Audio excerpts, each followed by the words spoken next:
우리는 하느님을 믿습니다. 그런데 어떤 하느님을 믿는지는 사람마다 다 달라요. 자기 나름대로 하느님은 이런 분이시다, 저런 분이시다, 이런 믿음이 있으세요. 그런데 그 믿음이 온전하지가 않습니다. 우리가 하느님을 완벽하게 알 수가 없기 때문이에요. 그래서 우리가 살아가는 동안 내가 전혀 알지 못했던 하느님, 낯선 하느님을 경험할 때가 누구에게나 옵니다. 주로 그럴 때가 언제냐면 큰 시련이 왔을 때, 어떤 고통이 너무 오래 지속될 때, 그럴 때 실망하는 순간이 오고 낯선 하느님을 경험합니다. 내가 전에 알고 계셨던 하느님이 이게 아닌데 하느님이 진짜 계신 건가? 나를 떠나셨나? 버리셨나?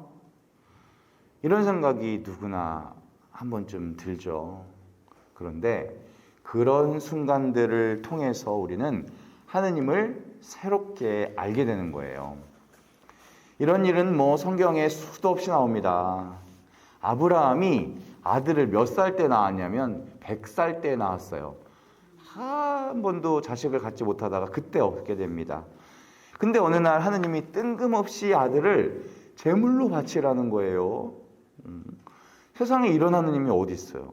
주실 때는 언제고 지금 와서 바치라는 건 또 뭐지? 그리고 아들을 태워서 바치는 거를 하느님이 진짜로 기뻐하실 리가 없잖아요. 아브라함은 엄청나게 혼란스러워 했을 겁니다. 모세에게 이스라엘 백성들을 데리고 에집트를 나가라고 했어요. 엄청 고생해서 나왔죠. 그랬더니 눈앞에는 홍해가 펼쳐져 있고 뒤에서는 파라오의 군대들이 막 죽이겠다고 쫓아오네. 이 상황에서 모세가 얼마나 황당했겠어요. 하느님이 엄청 낯설게 느껴졌겠죠. 다윗이 너는 이스라엘의 왕이 될 거라고 하면서 기름 부음을 받았죠. 왕이 되긴커녕 사울 왕에게 쫓겨서 도망자 신세가 되죠. 굴 속에 짐승처럼 갇혀 살아야 됐습니다. 얼마나 이상했을까요? 기름 부음 하실 때는 언제고 이렇게 도망 다니게 하는 건 또 무슨 까닭일까? 성경의 인물들은 하나님을 이렇게 낯설게 평소에 생각하는 모습과는 다르게 만나게 됩니다. 그리고 하느님을 더 깊이 알게 돼요. 우리도 마찬가지겠죠. 혼란 속에서 하느님이 해결책을 주셔야 할 텐데 계속 말씀만 하시는 거예요. 내가 너와 함께 있겠다. 그럼 역사를 좀 해주시던지 아니면 말씀을 하질 마시던지. 말씀은 계속하시고 어려움은 계속되고 낯선 하느님이죠. 이해가 안 갑니다. 이런 일을 우리는 수차례 겪습니다. 그런데 그럴 때가 사실 정말 놀라운 은총을 받을 때예요. 아브라함이나 모세나 다윗이나 예수님의 제자들이나 하느님이 정말 낯설게 느껴지는 순간이 바로 하느님에 대한 눈이 새롭게 열리는 때예요. 오늘 미사 중에도 하느님이 낯설게 느껴지시고 하느님이 대체 왜 이러시지? 이해가 안 가는 분이 계시다면 하느님을 새롭게 눈뜨는 은총 속에 계신다는 것을 기억하셔야 됩니다. 삶의 어려운 순간이 오면 정신을 바짝 차려야 되는 이유가 바로 그거예요. 진짜 붙잡을 것을 붙잡으셔야 돼요. 하느님이 우리와 함께 계신다. 나를 떠나지 않으셨다. 그거 하나 확실히 붙잡으시면 나머지 것은 거기서부터 해결되기 시작합니다. 예수님께서 제자들에게 마지막으로 모든 민족들에게 가서 복음을 전하라고 하셨어요. 근데 사실 이 말씀은 제자들에게는 불가능한 거였어요. 그 당시 어떻게 뭐 비행기가 있었던 것도 아니고 전 세계 모든 민족들에게 가서 그들을 제자로 삼겠습니까? 이거는 말도 안 되는 명령이었어요. 그러면서 그 명령과 함께 약속 하나를 주신 거예요. 내가 세상 끝날 때까지 너희와 함께 하겠다는 거예요. 약속하셨어요. 그리고 그 약속을 지키셨죠. 부활 승천하신 다음에 성령으로 다시 오시죠. 초대교회 신자들은 이 약속이 이루어졌다는 걸 알았어요. 그래서 그들은 어떤 어려움이 와도 무너지질 않았습니다. 더 견고해졌어요. 주님이 함께 계시다는 그 사실만으로 충분했어요. 사도행전을 보시면 그 뒤로 엄청난 일들이 벌어집니다.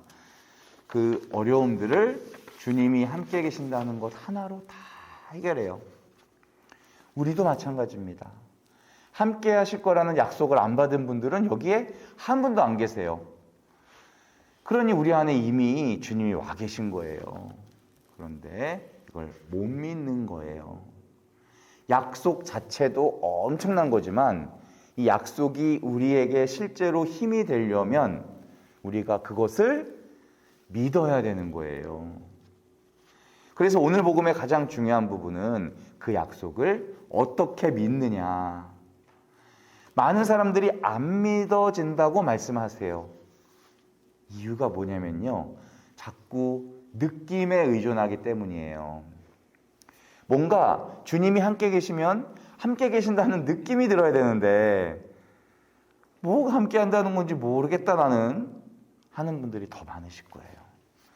하느님 함께 계심은 느낌으로 아는 게 아니에요. 바빌론에 잡혀갔던 다니엘과 세 친구가 있습니다. 네부카드네자르라는 왕이 엄청나게 큰 우상을 만들어 놓고 거기에 절을 하라는 거예요. 다니엘과 친구들은 못하겠다. 사드락, 메삭, 아벳느고 불타는 화덕에 던지겠다는 거예요. 너 그 활활 타는 화덕 속에 들어갈 건데 괜찮냐? 니들을 구해줄 신이 과연 있겠느냐? 저희는 네가 물어도 대답할 마음이 없다. 저희가 섬기는 하느님께서 구해주실 거기 때문에 아무리 우리를 활활 타는 화덕에 집어넣으셔도 구해주실 거다. 비록 그렇게 되지 않는다 하더라도 나는 절하지 못한다. 이렇게 말하는 거예요. 바빌론에 끌려갔을 때 이 친구들의 형편이요. 하느님이 안 계신 것 같았을 거예요.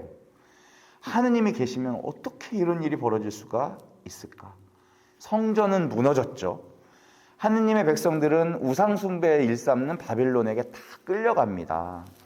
남자들은 다 불구가 됐어요. 부인과 딸들은 겁탈을 당했어요.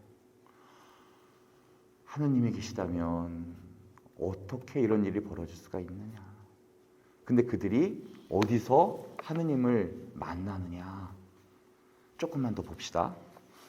다니엘과 세 친구들은 하느님이라고는 조금도 느껴지지 않는 바빌론 도성에서 시험을 당하는 거예요. 화덕불이 무서워서 신상에 절 한번 꾸벅하면은 살 수 있었어요. 하지만 어렸을 때부터 배운 게 하느님 외에는 절대 절하지 말라는 거였거든요. 그래서 하느님이 구해 주실 거라고 말했어요. 근데 말하다 보니까 이 처지가 지금 그게 아니거든요.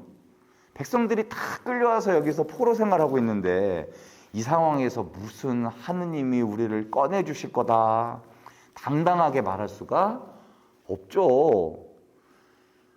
지금 보니까 하느님이 아무것도 안 하셨어. 그것도 아주 일관되게 아무것도 안 하셨어. 그러니 그 불붙는 화덕 속에서 타 죽을 게 분명해요. 그래서 그들은 어떻게 말하냐? 비록 구해주지 않으시더라도 저희는 절할 수 없습니다. 이렇게 말하는 거예요. 결국 세 사람을 던졌어요. 평소보다 7배 뜨겁게 달구라고 했어요. 얼마나 뜨겁던지 던지는 사람이 옆에서 타 죽었대. 그런데 깜짝 놀랄 일이 일어납니다. 분명히 세 사람을 던졌는데 가만 보니까 네 사람이 돌아다니는 거예요. 하느님의 천사가 나타나서 그들과 함께하고 있는 거예요. 네부카드네자르가 놀라서 저 지금 4명 아니야? 근데 한 명은 신의 모습을 닮았네? 그러더니 그들을 꺼내라고 했어요. 그 솥단지 안에서 하느님 찬미를 하던 세 친구가 나왔죠. 네부카드네자르가 하느님을 찬미하기 시작합니다. 우상을 섬기던 거를 멈추고 회개하게 되는 거예요. 세 친구들에게는 그 지역에서 제일 높은 벼슬을 줍니다. 자, 다시 그들이 하느님을 어디서 만났냐? 만약에 그들이 불 속에 들어가는 게 두려워서 절을 했다면 하느님은 못 만났어요. 살아계신 하느님을 전혀 알 수가 없었을 겁니다. 그런데 조그마한 믿음이 있었어요. 안 구해주시더라도 우리는 절 못합니다. 이 믿음으로 살아보려고 한 걸음 내딛어 보니까 이 들어간 곳이 화석 속인데 거기서 살아계신 하느님을 만나게 되더라. 다니엘은 사자굴 속에서 하느님 만납니다. 항상 함께 하신다는 하느님을 언제 어디서 어떻게 만나느냐? 약속을 믿으니까 만나는 거예요. 말씀대로 순명히 한 걸음을 내딛어 보니까 살아계신 하느님을 만나는 거예요. 베드로가 배 위에서 믿고 한 걸음 내딛으니까 물 위를 걷는 체험을 잠깐이지만 했잖아요. 못 믿었던 다른 제자들은 어떻게 했어요? 그냥 구경만 했어요. 우리 신앙생활에 가장 필요한 것은 항상 함께 계시는 하느님을 믿는 거예요. 하느님과 두런두런 대화하는 거예요. 그분께 내가 속상한 상황들 말씀드리는 겁니다. 저희의 믿음을 더해달라고 기도합시다. 아멘.